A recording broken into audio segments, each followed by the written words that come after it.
السلام علیکم ورحمۃ اللہ وبرکاتہ۔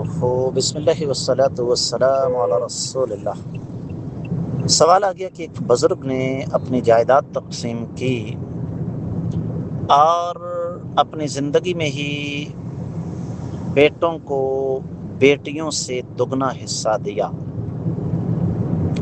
اب اس بیٹی کا شوہر اس بات پر ناراض ہے کہ آپ کے والد نے ایسا کیوں کیا؟ کیا والد کا یہ عمل درست ہے؟ اور کیا اس پر داماد کا احتجاج بنتا ہے؟ گزارش یہ ہے کہ والد کا یہ طرز عمل شریعت کے بالکل خلاف ہے۔ سب سے پہلی بات تو یہ ہے کہ ہم اپنی زندگی میں اپنی ساری جائیداد تقسیم کر ہی نہیں سکتے، ایک بات ہو گئی۔ دوسری بات یہ ہے کہ اگر ہم اپنی زندگی میں اپنے بچوں کے درمیان جائیداد کا کچھ حصہ تقسیم کرنا چاہیں تو پھر ہمیں برابر تقسیم کرنا ہوگا، اور اگر ہم ایسا نہیں کرتے تو یہ ظلم ہے جس کا حساب ہمیں قیامت کے روز دینا ہوگا۔ جہاں تک دوسرے پہلو کا تعلق ہے تو ہم ان داماد صاحب کی خدمت عالیہ میں انتہائی ادب و احترام کے ساتھ یہ گزارش کریں گے کہ حضور والا برا مت منائیے گا، آپ اس معاملے میں بولنے والے کون ہوتے ہیں؟ اگر آپ اس معاملے میں بول رہے ہیں تو اس کا مطلب ہے کہ آپ ایک لالچی انسان ہیں، اور اس سے بھی سخت لفظ استعمال کروں گا جو میں کرنا نہیں چاہتا لیکن مجبوراً کرنا پڑ رہا ہے، کہ آپ ایک غیرت سے عاری داماد ہیں جو اپنی تذلیل اور اپنی بے عزتی کو خود آواز دے رہے ہیں۔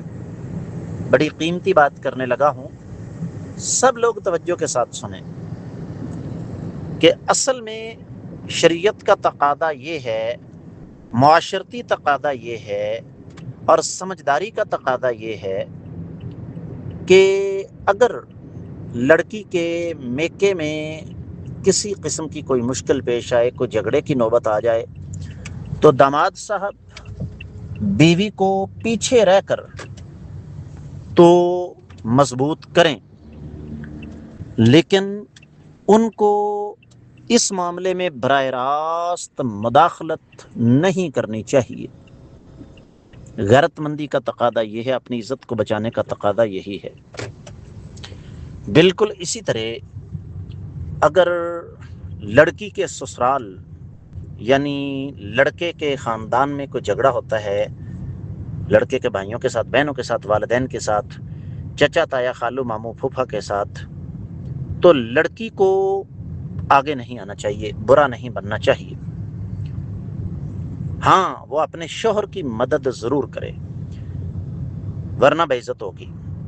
تو یہاں پر داماد اپنی بیوی سے اس حد تک تو بات کر سکتا ہے کہ آپ کے والد نے اچھا نہیں کیا، لیکن منہ چڑھ جانا، آگے آ کر اس معاملے میں مداخلت کرنا، اس پر لڑائی جھگڑا کرنا، اس پر طوفان بدتمیزی بپا کرنا، یہ شرعاً بھی غلط ہے، عرفاً بھی غلط ہے، اور معاشرتی حوالے سے بھی غلط ہے۔